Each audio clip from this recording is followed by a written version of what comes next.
একটা মেয়ে ভুল করে খাদের দিকে এগিয়ে চলেছে, আর একটু হলেই হয়তো খাদে পড়ে যাবে। না না, মেয়েটাকে আমাকে যেমন করি হোক বাঁচাতেই হবে। এই যে শুনছেন শুনছেন, যাবেন না, সামনে বিপদ, যাবেন না।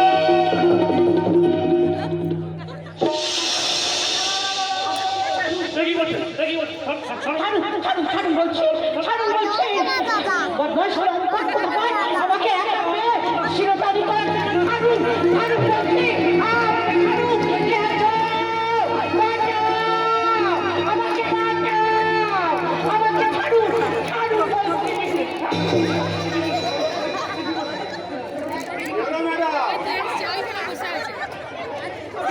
চিৎকার করছেন কেন? আপনি আমাকে বাঁচান দাদা, আপনি আমাকে বাঁচান। ইনি আমাকে একা পেয়ে আমার সর্বনাশ করে দেবে। মিথ্যে কথা, উনি অন্ধ মানুষ, ভুল করে খাদের দিকে এগিয়ে যাচ্ছিলেন। আমি না ধরলে হয়তো। চুপ করো, আমার হয়ে রাখুন। বড় বড় ডাগর দুটো চোখ থাকতে আমি অন্ধ। তার মানে আপনি অন্ধ না?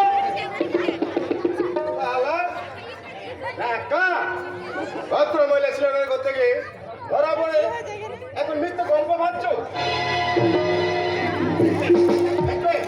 কি অবস্থা করবো?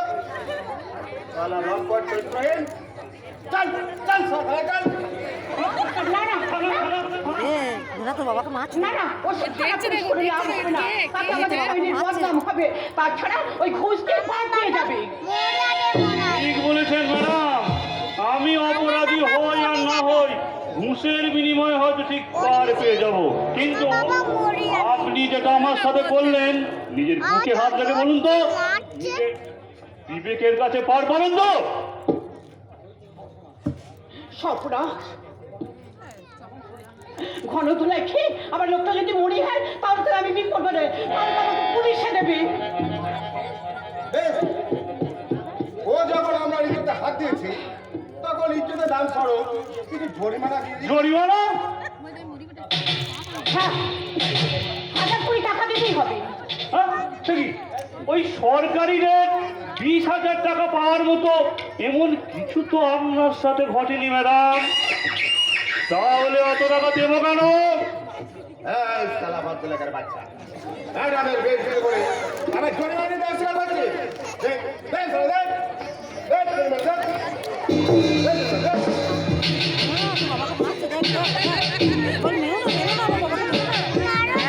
এখানে সামনে উঠে না না মরবে না, তোর বাবা মরবে না, হ্যাঁ, পুরো 10,000 টাকা আছে, এটাই হবে। আর চুপ কর, দেখ কি হচ্ছে দেখ। এই 10,000 টাকা দিয়ে মিটিয়ে নাও। ম্যাডামের মনটা না বড্ডই নরম, তাই এই অল্পতেই মিটিয়ে দিল। অন্যকে হলে তোর একবারে খোসা ছাড়িয়ে দিত। ওই 10,000 টাকা বাটপারি করার জন্য এই মিথ্যে নাটকটা করে আপনি শুধু আমাকেই ঠকাননি ম্যাডাম, আপনি ঠকালেন নিজেকে, আপনি ঠকালেন এই সমগ্র নারী জাতিকে। আপনার মতো মেয়েরা এই নারী জাতির কলঙ্ক।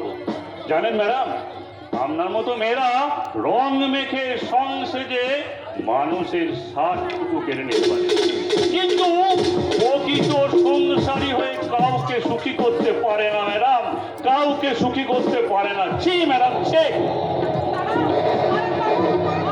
আপনি দাঁড়ান, আমি পরিস্থিতির চাপে পড়ে এই রাস্তায় নামলেও আমার মনটা কিন্তু আনখাড়া আছে। এই কাজে যে কোনো পুরুষকে আমি একটা বলে পাগল করে দিতে পারি। কোথায় যাচ্ছিস রে ঝুমরি?